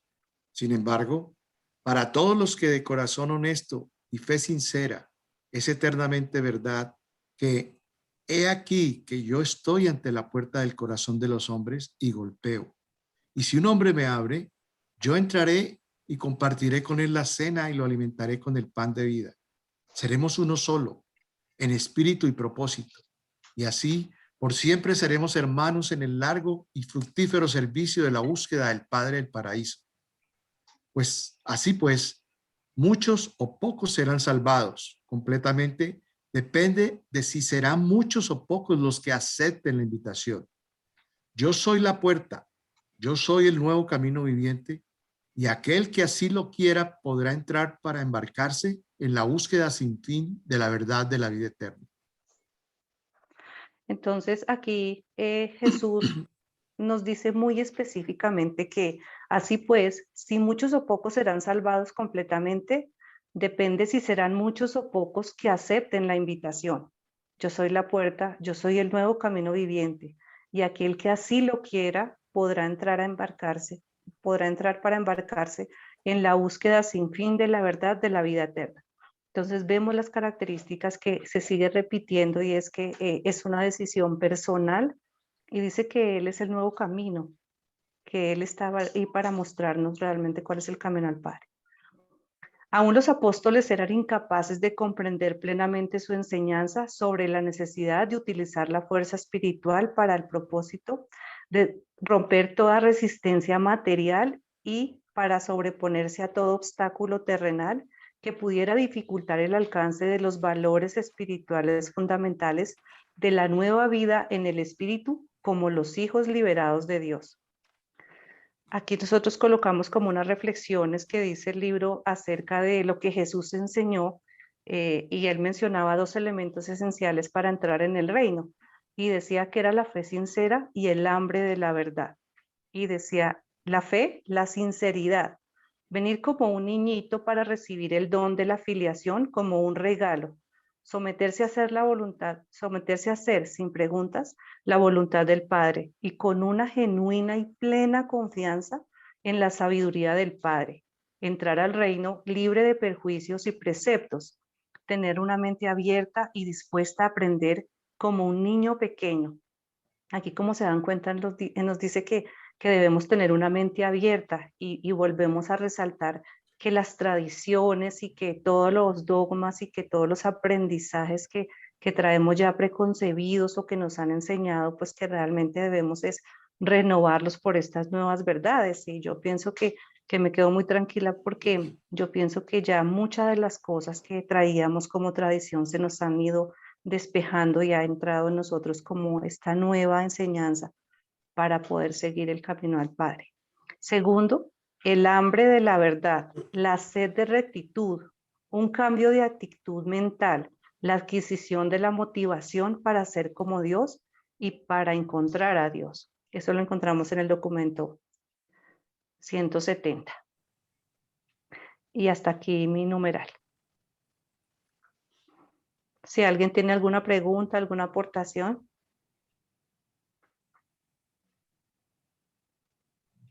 Muy callados. Esther Andrade levantó la mano. Hola, buenas noches. Bueno, yo sí tengo una inquietud respecto a esta declaración, junto con otras declaraciones que había hecho Jesús respecto a, por ejemplo, él había dicho en otro documento que yo soy la vid, nadie llega al Padre sino por mí. y ahora dice que yo soy la puerta. Bueno, y ese tipo de declaraciones de él, pues yo no tengo duda de que así sea, pero es como de pronto, cómo comunicar eso o cómo entenderlo, ¿sí? Si en estos momentos muchas religiones, bueno, no muchas, las religiones cristianas realmente, afirman que las personas que no conocen a Jesús no podrán entrar al reino, y si en estos momentos, pues si no conocen y si no aceptan a Jesús, entonces no son salvos. Y entonces aquí empieza como un poco el tema de dejar de lado, de separar, digamos, a las otras personas, ¿no? Y no aceptar que hay otros credos que, si bien no profesan el dogma cristiano, de todas maneras es posible acercarse al Padre a través de pronto de otras, eh, con otras creencias. Entonces, ¿ustedes qué opinan de eso? ¿Qué, qué podrían decir de eso? Bueno, Esther, yo te digo que definitivamente por las religiones no vamos a poder realmente llegar a donde queremos llegar y cómo queremos llegar, ¿sí? Yo pienso que el Padre es tan misericordioso y lo hemos visto que si todos llevamos un ajustador dentro, o bueno, los más o menos normales, las personas más o menos normales, se les ha dado un ajustador del pensamiento. Yo pienso que en su misericordia el Padre siempre se acerca a nosotros, ¿sí? La misma Biblia dice que el reino de Dios está dentro de ti, y el libro de Durante también lo menciona. Entonces, yo pienso que a todos se nos da la oportunidad de alguna u otra manera. Yo escuchaba en algún momento a Javier decir que gracias a Dios nosotros fuimos tocados con este movimiento, y también podemos como transmitirlo. ¿Cómo los transmitimos? Mira, nosotros no podemos pararnos en una plaza a gritar a los cuatro vientos, porque nos va a pasar como a Jesús, nos van a crucificar, ¿sí me entiendes? Entonces, Javier nos enseñaba y Jaime nos ha enseñado que nosotros debemos es como insinuar este mensaje, ¿sí? Y si él dice que ama a tu prójimo como a ti mismo, para mí el prójimo es el que está más cerca, ¿sí? Yo no puedo salir a una plaza pública a predicar esto y a enseñar esto, porque no todo el mundo lo va a comprender y me van a tratar de loca y me van a crucificar. Pero créeme que yo lo he entendido en que si yo soy un ejemplo para mi familia, ¿sí? Te puedo decir que mi esposo y mis dos hijos creen en este mensaje, y tú les hablas de Urantia y ellos van a decirte qué es el ajustador, qué es la misericordia del Padre, cómo actuar, ¿sí? Entonces, yo lo digo no para todo el mundo, sino realmente el Señor los atraerá y el Señor les mostrará a través de nosotros hasta qué punto o por qué camino. Sí, y pues lógicamente todo a través de Jesús. Ese es un concepto muy personal, mi modo de pensar. No sé si Javier me quiere ayudar con un complemento. Bueno, ayudarte no te hace falta ayudarte porque ya lo has dicho todo. Pero si os voy a recordar una cosa. Curiosamente, el martes pasado la presentación que hubo fue de un judío, de un rabino judío. Y curiosamente yo le pregunté al final, rabino, en el caso de que una persona no sea judía, lógicamente no cumple los 600 y pico preceptos que exige la religión judía, pero sigue de manera honesta, digamos, la verdad relativa, la belleza relativa y la bondad relativa, ¿alcanzaría el Ser Supremo? Y curiosamente me quedé sorprendido cuando me dijo, por supuesto, no tenga usted la menor duda. Esa persona, aunque no cumpla los preceptos judíos, se dirigirá a Dios. Con lo cual, algo está cambiando realmente en las creencias religiosas. Y me llamó poderosísimamente la atención. Bueno, yo quería... Hermano Jaime, ¿no? No, yo levanté la mano. Yo. Uy, Ok. manos levantadas. La usurpo en orden. La usurpo en orden. Yo, Bueno, Yo sí quiero comentar también algo que es muy importante. Yo tengo una pregunta. Olvídense del tema religioso, ¿sí? Independientemente, cualquier persona buena, ¿sí? Cualquier persona honesta, íntegra, independientemente que tenga o no tenga creencias de tipo religiosa, es una persona que será llevada al Padre. No se preocupen por eso. Nosotros no podemos estigmatizar a la gente y pensar que nosotros somos los únicos que porque conocemos Urantia o porque creemos en esto o lo demás allá, vamos a ser el pueblo escogido porque volvemos a caer en lo mismo, ¿sí? Todas las personas buenas llegarán al Padre. Eso es lo único que nos debe preocupar. Bueno, Yo quería... yo quiero enfatizar en la expresión de Jesús. O sea, que podemos entender que entonces el tema de que Él sea la puerta, de que Él es la vid, que nadie llega al Padre si no es por Él, y es que de pronto los que no conocen o no tuvieron o no tienen la oportunidad de conocer su mensaje en este planeta, van de todas maneras a encontrárselo, pues eso lo sabemos nosotros, ¿no? Se lo van a encontrar de todas maneras y de todas maneras van a terminar aceptando que Él es el creador de nuestro universo y vamos a llegar a Él en algún momento y para llegar a seguir más allá, eso digamos, lo sabemos nosotros y tenemos esa fortuna, ¿cierto? Pero ¿cómo transmitir a otras personas que se pegan de eso aquí para decir, el que no conoce a Jesús no tiene la vida eterna? Y porque es que Él lo dijo, que Él es la vid, que Él es la puerta, que que nadie llega al Padre si no es por Él. Entonces, ahí es donde está el sentido, digamos, de mi pregunta, ¿sí? Nosotros lo entendemos de que no es en este planeta de pronto, pero vamos a llegar y seguramente vamos a pasar a través de esa puerta y lo vamos a conocer y de hecho que es fantástico. Yo solamente pensar en eso pues me emociona mucho. Señora Ángela. Yo quería contestarte algo, Esther. Nosotros sabemos muy bien que Jesús derramó el espíritu de la verdad para toda la humanidad. El espíritu de la verdad definitivamente, aunque una persona, yo lo creo así, aunque una persona no sea devota de Jesús, el espíritu de la verdad está trabajando en esta persona, la está guiando hacia el Padre, aunque no tenga el nombre de Jesús, porque el hambre de conocer a Dios, el hambre de ser cada vez mejor, el hambre de rectitud, el hambre de la bondad, lo va a llevar definitivamente al camino para buscar el Padre y es el espíritu de la verdad, no necesariamente Jesús en el nombre de Jesús, pero es el espíritu que está trabajando en nosotros, tenemos ese regalo y esa dotación, pero también hay otra cosa que dice que en la medida de nuestra fe, en la medida de nosotros también recibimos ese don, o sea que Él está trabajando, pero nosotros somos los que estamos abriendo el camino, abriendo, digamos, el portal y las puertas para poder recibir cada vez más instrucción, cada vez más luz, pero ahí está el espíritu de la verdad que a todos por igual los está iluminando y aparte de todo tenemos nuestro ajustador, nuestro fragmento divino, o sea que tenemos esa doble dotación y el espíritu infinito, o sea que el camino está ahí para los que los quieran seguir y tengan en el corazón el deseo de buscar al Padre. Ese era mi comentario.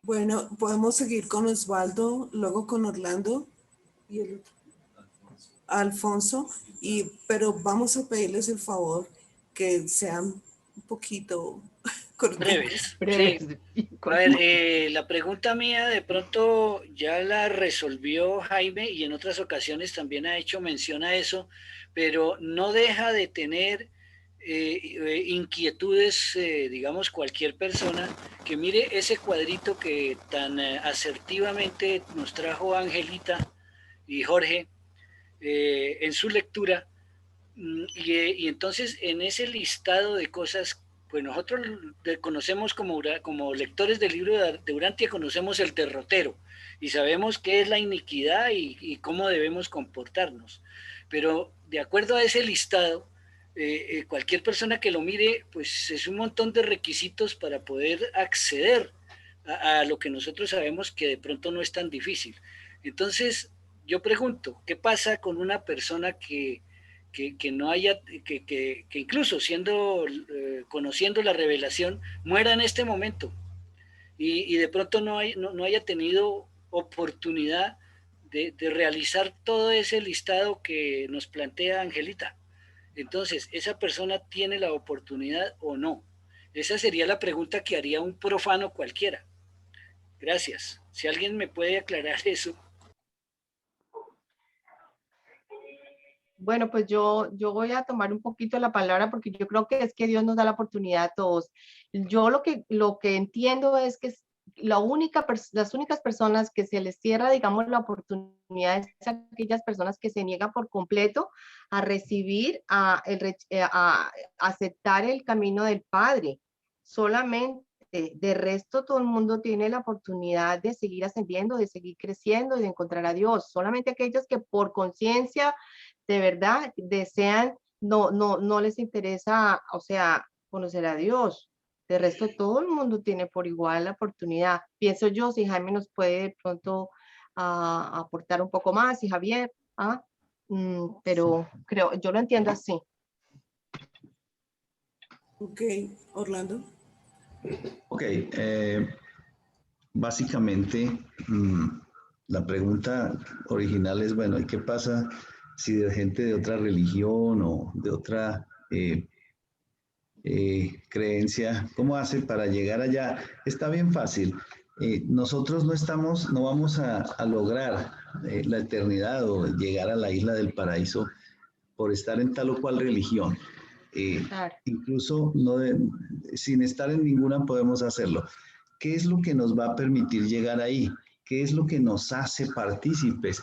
Básicamente, como decía Jaime, la experiencia, nuestra experiencialidad en esta vida es la que nos va a llevar allá. Independientemente, si soy musulmán y soy bueno, ya la tengo asegurada por lo menos, ¿cierto? O si soy druso, o si soy católico o adventista, lo que sea, ¿cierto? La experiencia no tiene ningún tipo de aserción en lo que hace a que si soy de allí o soy de acá, mi experiencia es más o menos. No, la experiencia es básicamente lo que nos va a permitir a todos los seres humanos, a todas las personas que vivimos en el planeta, los que han vivido y los que vendrán, poder llegar, poder encontrar la puerta esa que pareciera que es ancha, pero que es angosta, pero que viene siendo muy ancha.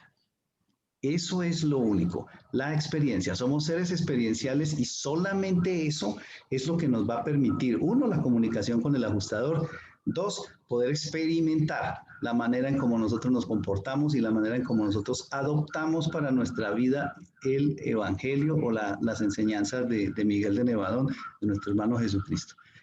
De cualquier parte, hindú, musulmán, católico, mormón, lo que sea. La experiencia es la característica natural y propia de todos nosotros y es lo único que nos va a permitir llegar allá. Buena experiencia. Gracias.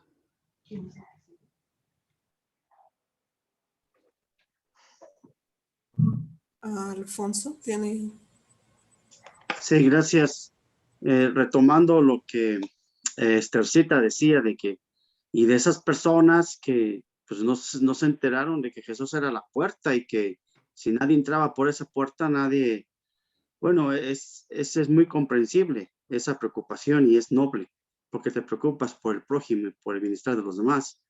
Sin embargo, yo puedo asegurarte de que desde que Jesús en el Pentecostés derramó el Espíritu de la verdad en adelante, todo aquel que nazca en Urantia recibiría ese espíritu de la verdad aparte del ajustador. Entonces, de esa manera está abierta la puerta. Cuando recibes el espíritu de la verdad, la recibes directamente de Jesús. Ese es el espíritu que él derrama. Y el ajustador, pues, es directamente del Padre Universal, desde ya no me acuerdo qué lugar de ahí, de Bennington. Entonces, prácticamente tenemos la seguridad de que gente ya sea atea o religiosa reciben ese ajustador y reciben ese espíritu de la verdad derramado por Jesús. La puerta la sigue teniendo abierta y más cuando se nos da el espíritu de la verdad. Y no importa dónde hayamos nacido, en un país ateo o en un país religioso o en un país musulmán, católico, del que sea. Y ese espíritu nos hace buscar verdades, tanto científicas o tecnológicas o filosóficas, que nos permiten crear o inventar algo para hacer el bien a los demás. Y de esa manera estaremos siendo candidatos a resucitar al tercer día. Desde el Pentecostés se empezó la resurrección, como dice el documento 52. Desde el Pentecostés empezó la resurrección, y todos los que estaban dormidos antes del Pentecostés, en el Pentecostés en adelante, fueron resucitados y no conocían a Jesucristo, ni esa puerta que se dice. Entonces yo tengo esa seguridad. Muchos no resucitarán al tercer día. Muchos tendrán que esperar a algún milenio de dispensación para poder resucitar y tener la oportunidad de conocer a Jesús, quién es y por qué es importante dirigir nuestra atención a Él. Ve que tan supuestamente esa puerta todavía que la pudiéramos considerar cerrada sigue abierta. Gracias por la... Muchas gracias. Puedes continuar, Ángela. Gracias. Ok, gracias. Giraldo lo había dejado con la mano levantada, ¿eh? Sí, perdón. Ay, Giraldo. Bueno, no, pero sobre el caso de Esther es muy fácil. Es que se sabe que si alguien en esta vida no conoció a Jesús, pero fue buena persona, siguió los valores que nos dice nuestro Padre, tendrá otra oportunidad en otro nivel de existencia de conocer a Jesús. A Jesús no solamente lo podemos encontrar aquí, hay muchos niveles de existencia para conocerlo. Así es. Y de todas maneras lo conocerá algún día. Y Él seguirá siendo la puerta de entrada, será siendo la manera para llegar al Padre Eterno. Esa es como la idea, ¿cierto? Gracias. Bueno, me toca esta parte, la enseñanza sobre los accidentes. Bueno, esta es una nueva comprensión que nos da Jesús para poder entender cuando nos tocan estos golpes a la puerta de los accidentes del tiempo. Entonces, así dice: aunque la mayoría de los palestinos comían solo 2 comidas al día, era costumbre de Jesús y los apóstoles, cuando viajaban, pausar al mediodía para descansar y disfrutar de un refrigerio.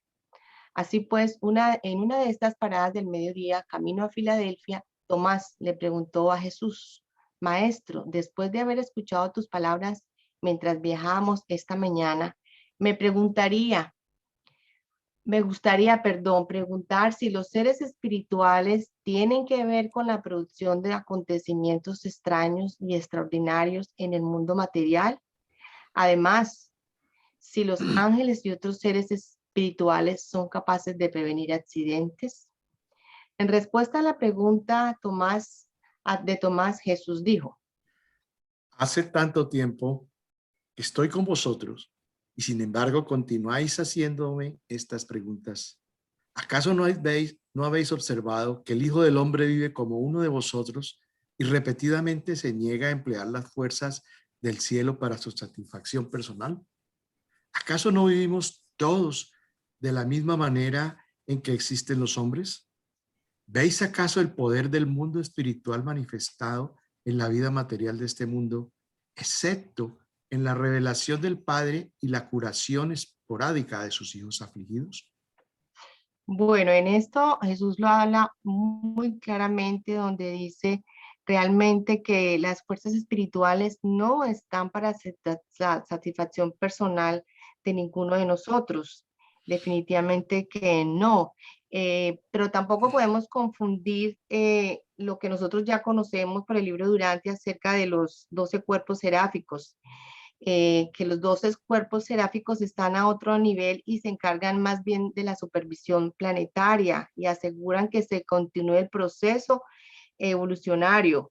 Pero a veces hemos visto que ha habido alguna intervención de algún intermedio en el caso de Pedro, cuando le abren, se tenía la idea de que fue un ángel el que hizo esto. Pero Jesús es muy claro en esta parte y nos enseña que definitivamente ni él utilizó las fuerzas espirituales para su bienestar, ni tampoco son para nuestro bienestar material. Absolutamente, esto es muy claro. Entonces, ¿puedes continuar, George o Eduardo? Dice: yo declaro que estas creencias son supersticiones. Demasiado tiempo creyeron vuestros antepasados que la prosperidad era un signo de aprobación divina y las adversidades manifestaciones de la ira de Dios. Yo declaro que estas creencias son supersticiones. ¿Acaso no observáis que los pobres reciben con regocijo y en mucho mayor número el evangelio y entran inmediatamente al reino? Si la riqueza es prueba de poder divino, ¿por qué se niegan los ricos tan frecuentemente a creer en esta buena nueva del cielo? Espera, perdón un momentico. Bueno, en esta gráfica que está aquí, me la pasas un poquito acá, yo quise mostrar algo de las creencias acerca de las riquezas. Entonces saqué un versículo donde dice, la bendición del Señor trae riquezas y nada se gana con preocuparse. ¿Sí? Entonces, quise traer esto porque es una de los muchos versículos que existen en el Antiguo Testamento sobre esta creencia. Puedes seguir, Eduardo, leyendo. El Padre hace caer la lluvia sobre el justo y el injusto. El sol del mismo modo brilla sobre el recto y el que no lo es. Vosotros sabéis que aquellos galileos cuya sangre Pilato mezcló con los sacrificios, pero yo os digo que esos galileos no eran de ninguna manera más pecadores que sus semejantes solo porque les sucedió esto. También sabéis que los 18 hombres sobre los que cayó la torre de Siloé, matándolos a todos. ¿No penséis que estos hombres así destruidos eran más pecadores que todos sus hermanos en Jerusalén? Estos seres fueron simplemente víctimas inocentes de uno de los accidentes temporales. Perdón, aquí antes de pasar aquí a la torre, aquí arribita donde estábamos leyendo antes, yo estuve averiguando sobre los galileos, aquello que pasó que habla sobre la sangre de los galileos, un poquito más hacia arriba.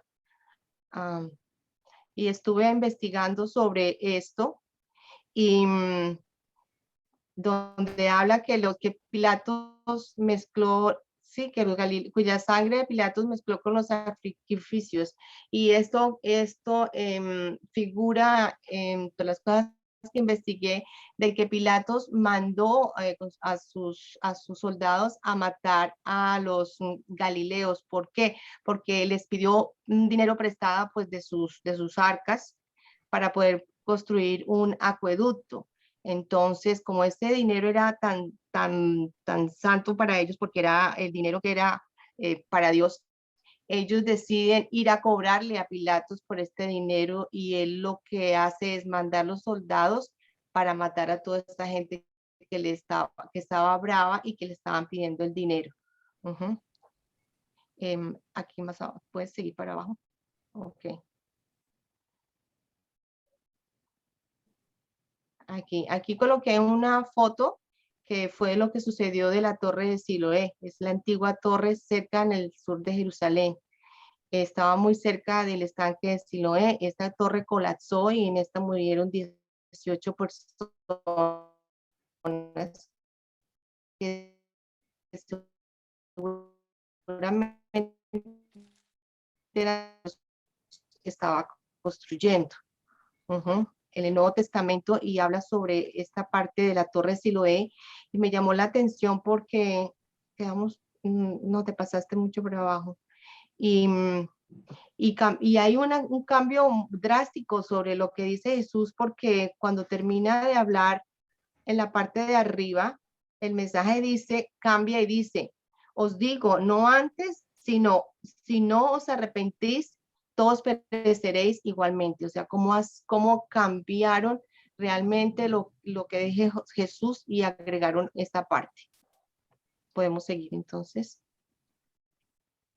Existen 3 tipos de acontecimientos que pueden ocurrir en vuestras vidas.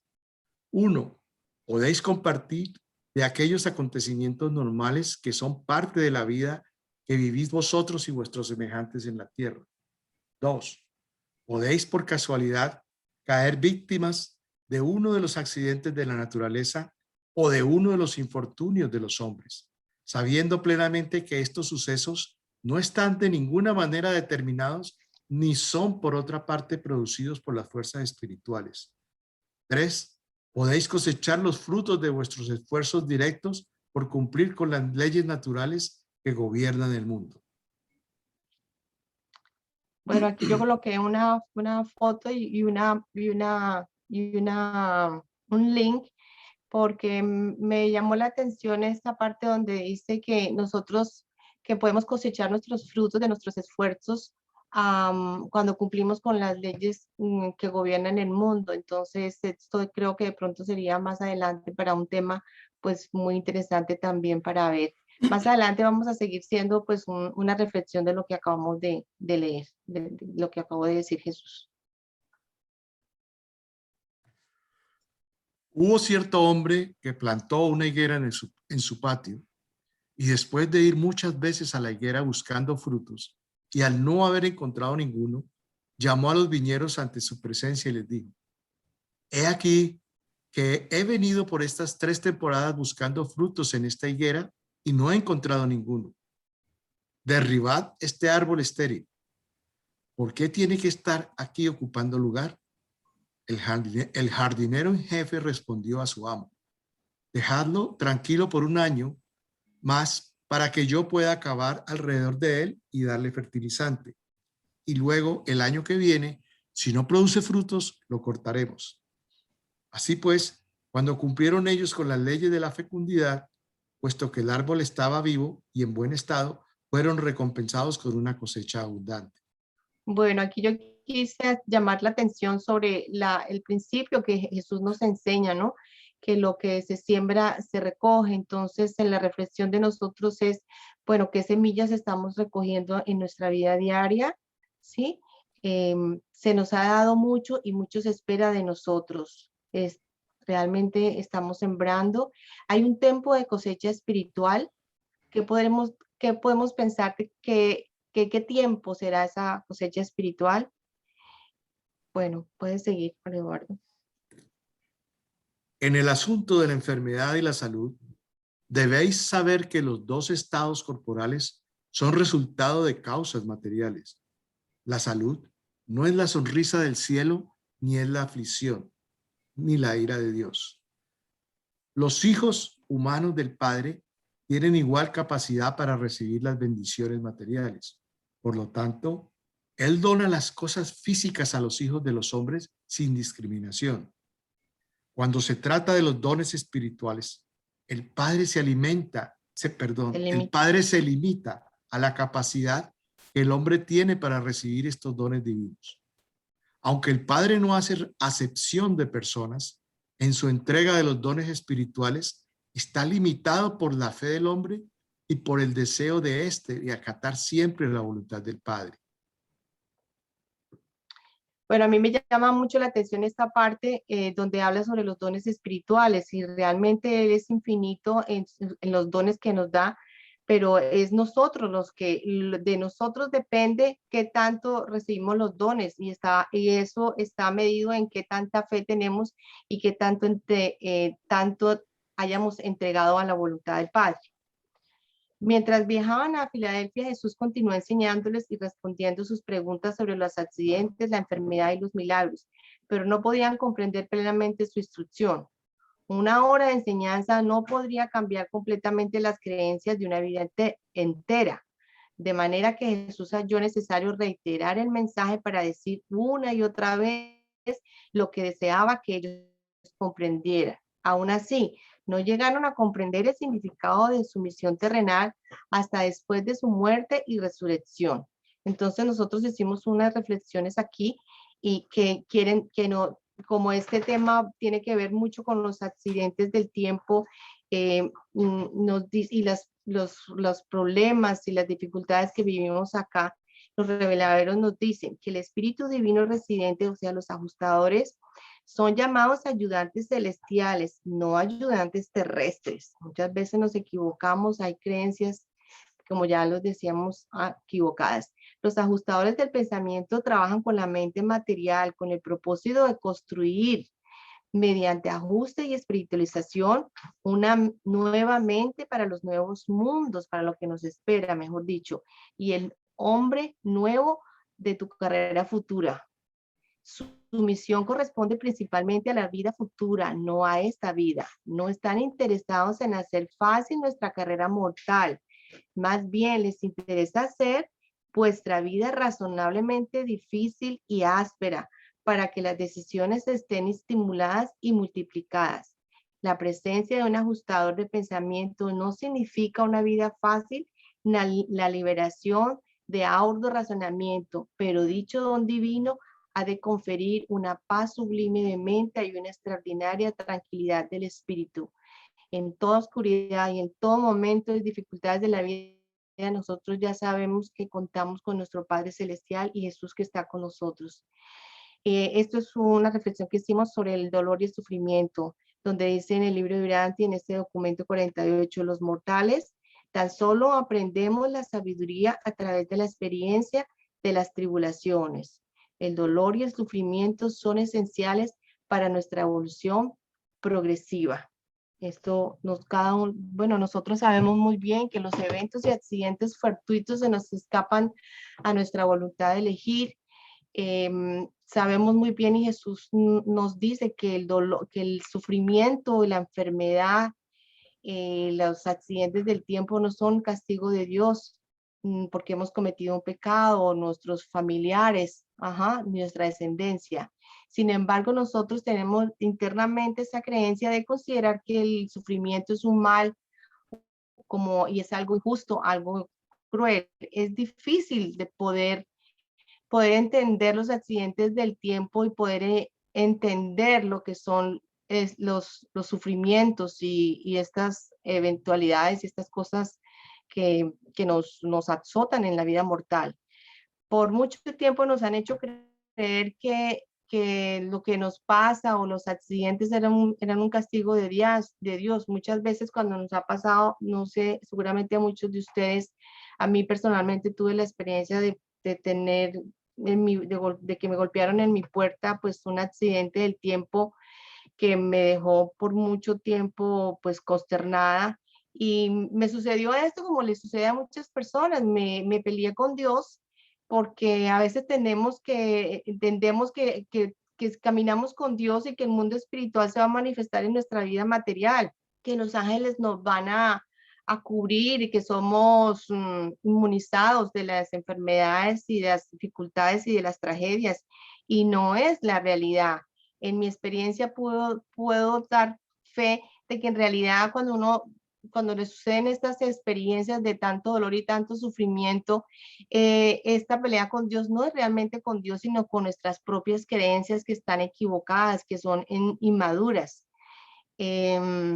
También es muy difícil y veo en esto que tratamos de poder entender esto, pero esto es muy difícil podérselo decir a alguien cuando tiene el estómago vacío, decir que estas no son, que los accidentes del tiempo y las tragedias no son castigo de Dios cuando hay mucha gente que sufre de muchas enfermedades terribles donde no tienen con qué comer. Es muy difícil poderles hablar de un Padre amoroso. Los mismos reveladores y el mismo Jesús le dice a sus apóstoles que ellos no pueden entender estas enseñanzas y que en un corto tiempo no se podrán quitar cuando se han tenido toda una vida entera. Esto lleva su tiempo, lleva su proceso, y muchas veces en el proceso del dolor es cuando aparecen estas grandes verdades. Podemos avanzar un poquito más, Javier, un poquito. Aquí en esta última parte encontré algo muy lindo y que yo lo escribí así porque es cierto. En medio de las espinas aparecen a veces las flores más hermosas. A veces la semilla plantada necesita morir sus esperanzas más apreciadas antes de poder renacer para dar frutos de nueva vida y nueva oportunidad. No podéis percibir la verdad espiritual hasta tanto no la experimentemos con los sentimientos.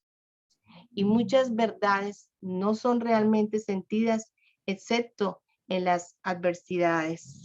Entonces, ¿quién de nosotros no ha pasado por situaciones difíciles? Vemos que en las adversidades surgen cosas que nosotros pensábamos que no teníamos, salen fuerzas de donde no las hay, y vemos que el Padre siempre está con nosotros en todas estas dificultades, es el que nos levanta y nos revela cosas grandes y cosas importantes. Somos bendecidos realmente de poder entender estas cosas, de poder entender que nuestro Padre es bueno y que no tiene nada que ver con la enfermedad ni con los accidentes de tiempo. Solamente somos seres mortales, somos frágiles, pero Él cuida de nuestra alma y nos ayuda a levantarnos nuevamente y a entender estas grandes verdades.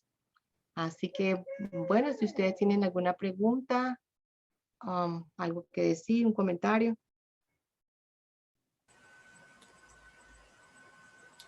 Vamos a continuar porque vamos muy retrasados, ¿eh? Sí. Bueno.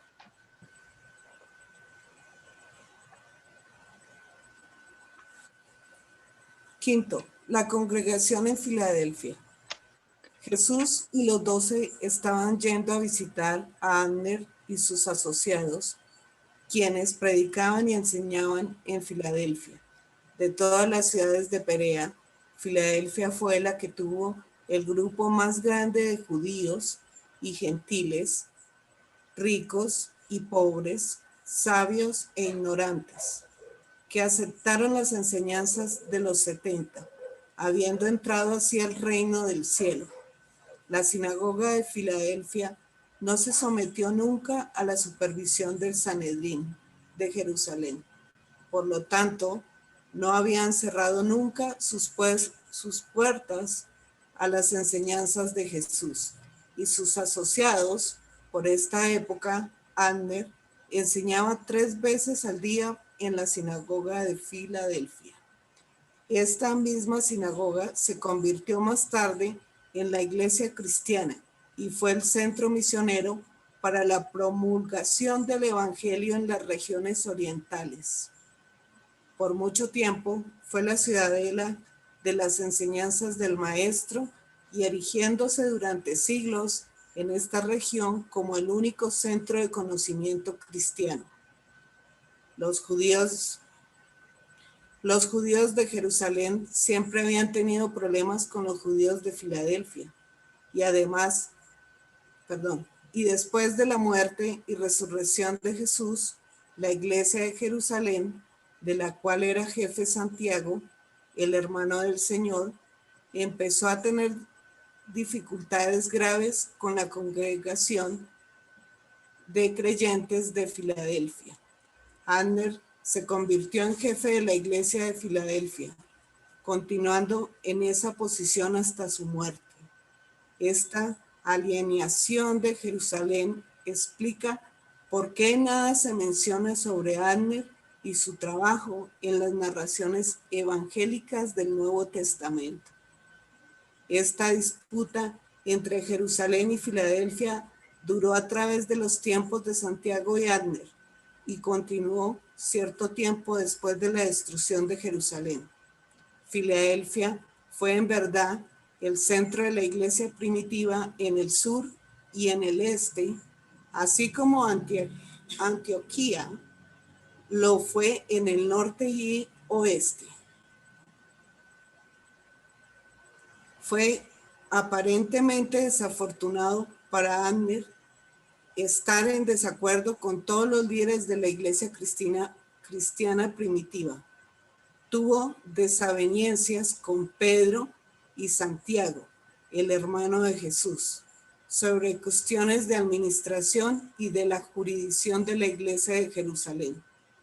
Estuvo en desacuerdo con Pablo sobre cuestiones de filosofía y teología. Abner era más babilónico que helenista en su filosofía y se resistió tosudamente a todos los intentos de Pablo por rehacer las enseñanzas de Jesús para presentar, en primer término, a los judíos y luego a los creyentes grecorromanos de los misterios, menos elementos ofensivos. Así estuvo Abner obligado a vivir una vida de aislamiento. Era jefe de la iglesia no reconocida por Jerusalén. Se había atrevido a desafiar a Santiago, el hermano del Señor, quien posteriormente tuvo el apoyo de Pedro. Esta conducta lo aisló efectivamente de todos sus asociados anteriores. Además, se atrevió a resistirse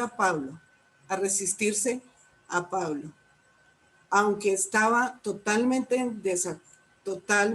de acuerdo con la misión de Pablo entre los gentiles y aunque lo apoyaba en sus disputas con la iglesia de Jerusalén, estuvo amargamente opuesto a la versión de las enseñanzas de Jesús que Pablo eligió predicar. En sus últimos años, Abner denunció a Pablo como el sagaz corrupto de las enseñanzas de la vida de Jesús de Nazaret, el Hijo Divino viviente. Durante los últimos años de Abner y por cierto tiempo después, los creyentes de Filadelfia se acogieron más estrictamente a la religión de Jesús, tal como lo había vivido y enseñado que cualquier otro grupo sobre la tierra. Abner vivió hasta los 89 años de edad, habiendo muerto en Filadelfia el 21 de noviembre del año 74 después de Jesucristo.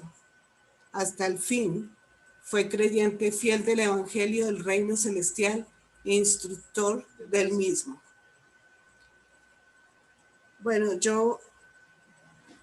esta es una parte muy importante y a la vez delicada porque mucha gente podrá ofenderse, no entre nosotros, sino entre los cristianos. Aquí hice una comparación de algunas cosas que vamos a ver si tenemos tiempo. Voy a leer 2 o 3 y ustedes leen el documento después. Abner fue un miembro nazareo y líder de la colonia de Enji. Fue una persona importante y respetada del clero judío hasta que se unió a Jesús. Fue el principal discípulo de Juan y brazo derecho. Jesús le confió la dirección de los 70. Dirigió el cuerpo de mujeres. Abner estuvo asociado con Andrés cuando los 12 y los 12 de Juan trabajaban juntos. Tienes que subir. Pablo fue fundador de la religión. Esa es una parte que encontré en el libro Urantia, donde los que escriben el libro Urantia dicen Los reveladores. Pablo, los reveladores. Pablo fundó una religión para adorar al Cristo glorificado y resucitado. Sabemos que Pablo se llamaba Saulo de Tarso, que nació en Sicilia, que falleció a los 67, falleció 67 años después de Jesucristo. Podemos subir más, por favor. Dice, Abner formó un grupo alrededor de 50 discípulos. Tenía el cuartel general en Belén. Abner y Jesús y Abner completaron los convenios para la conciliación de la obra de 2 grupos apostólicos. Fue testigo de la 10ª aparición morontial de Jesús, en donde éste se mostró también a Lázaro y a 150 compañeros más. Fue durante una reunión convocada por Abner en la sinagoga para tratar sobre la crucifixión de Jesús y su resurrección. Tras la muerte de Jesús, Abner se convirtió en el jefe de la iglesia de Filadelfia, al igual que Santiago, el hermano de Jesús, lo fue en Jerusalén. Ok, en el libro Urantia solo hay palabras de alabanza para Abner. Los creyentes de Filadelfia que dirigidos por Abner se estuvieron a la religión de Jesús. tal como éste le había vivido, la había vivido y enseñado, más estrictamente que ningún otro grupo en la tierra. Por la actitud intransigente de Adner, no logró jamás, como lo hizo la versión helenizada, sino que finalmente se malogró dentro del movimiento islámico. A este lado, pues es donde digo que, pues de pronto algunos se hieren, dice. Pablo de Tarso fue un personaje que nunca conoció a Jesús y que no participó en su vida pública. Pablo no predicaba exactamente el Evangelio de Jesús, ya que hizo numerosas adaptaciones para hacerla más aceptable a los conversos potenciales que tenía. La mayor parte de sus conversos al cristianismo procedían de los creyentes gentiles. Pablo utilizó como cimiento la mezcla de la filosofía griega y la teología hebrea, estructurada por Filón de Alejandría para construir su culto cristiano, eliminando muchas de sus contradicciones, aunque con ello mejoró mucho el cuerpo doctrinal del cristianismo, y en algo no fue capaz de superar a Filón, y fue su doctrina de la expiación y el pecado original, que fue una creación suya. Podemos considerar asimismo que el Evangelio de Lucas fue directamente inspirado por Pablo. La muerte de Esteban fue uno de las cosas que pasaron para que Pablo se inspiró en eso para él ser el fundador de la religión cristiana. Y podemos subir.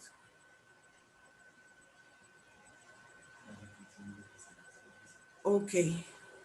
Esta es una de las partes que leyendo y buscando y estudiando lo de Pablo y lo de Adner, este es escrito por una persona de la organización de Urantia, y es una de las cosas que nos pone a pensar y es como la más clara en todas las cosas para esta parte del documento. Y dice: ahora tenemos ante nosotros una revelación. Ahora tenemos ante nosotros una nueva revelación que se ha echado a andar hace apenas 50 años.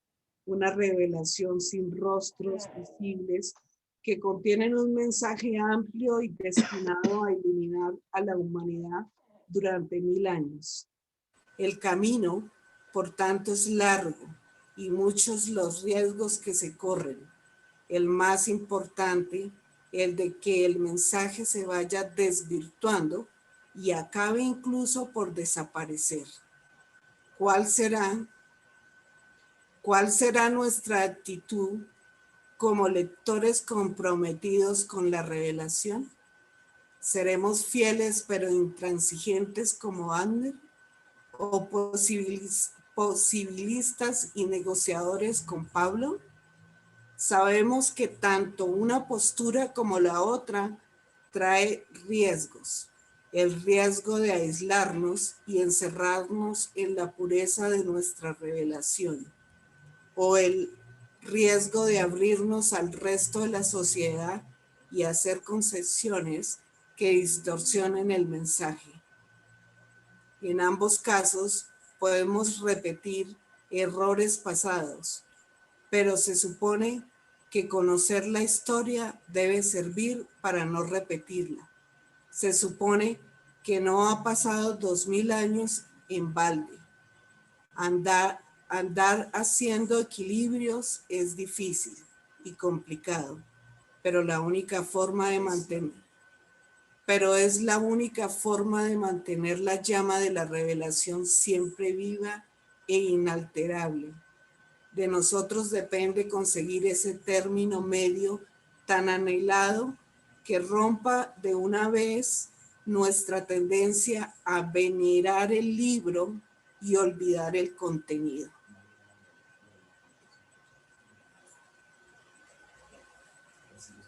Entonces, cuando vemos estas cosas y cuando aprendemos y leemos cada vez más a profundidad nuestros documentos, aprendemos que no nos debemos fijar en lo que nos muestran sino debemos ir al fondo. Y algo que aprendí es que nosotros, al tener la revelación durante este libro, es la resurrección de Jesús.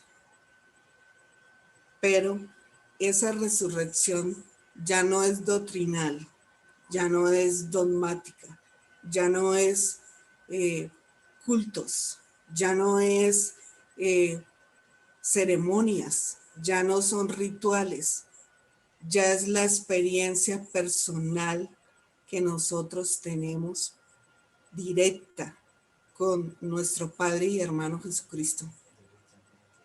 Y dejo esto humildemente para que cada uno de nosotros realmente, cuando hagamos estos documentos y estudiemos y enseñamos estos documentos, la idea es que las personas que nos escuchen tengan curiosidad de aprender más, curiosidad de escudriñar y profundizar todos los documentos. Y dejo esto porque ya no hay tiempo y es mi conclusión y la dejo con mucho amor para ustedes y para los que en un futuro me puedan escuchar. Gracias, Lonzú. Gracias, grupo. La verdad que habéis hecho un trabajo maravilloso. No solamente la lectura del libro Durantia, sino lo que habéis profundizado y estudiado para engrandecer y para enriquecer un poco los contenidos y para clarificar muchos conceptos. Puedo decir con respecto al grupo que el documento ya me lo pidieron hace 3 semanas para poderlo trabajar y tenerlo preparado para cuando les tocase. Así que no pensé que ha sido el trabajo de 3 días. Llevan trabajando 3 semanas en ello, ¿sabes? Y de hecho se nota la profundidad. Y muchos temas que ha habido que recortarlos porque por exigencias del guión yo les recomendé que no se incluyera todo, porque si no realmente podríamos estar aquí en vez de 2 horas, pues 3 horas. Entonces, muchísimas gracias, Lonzú, como jefa del equipo, y por supuesto a Ángela, a Marta y al hombre del equipo, a Jorge Roa, por el maravilloso trabajo que habéis hecho. Y sin nada más, le paso la palabra a Jaime para que cierre, que ahora mismo completamos prácticamente las 2 horas. Ok, mil gracias Javier, y mil gracias a cada uno de ustedes, a Lausud, a Martica, a Ángela y a Jorge, por el trabajo, realmente estupendo trabajo. Cuando me mandaron el documento ya con PDF me sorprendió de ver el trabajo tan interesante que habían hecho. Los felicito.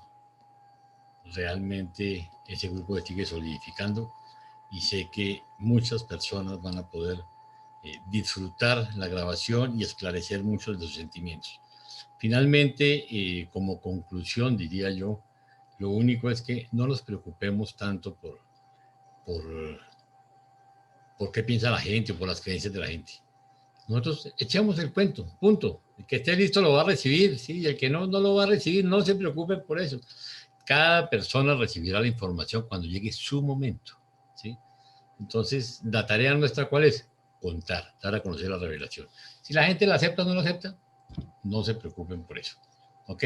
Mil gracias a todos, ha sido un placer y como siempre, si Dios quiere, esta misma noche estará subida esta grabación y que el Señor los bendiga.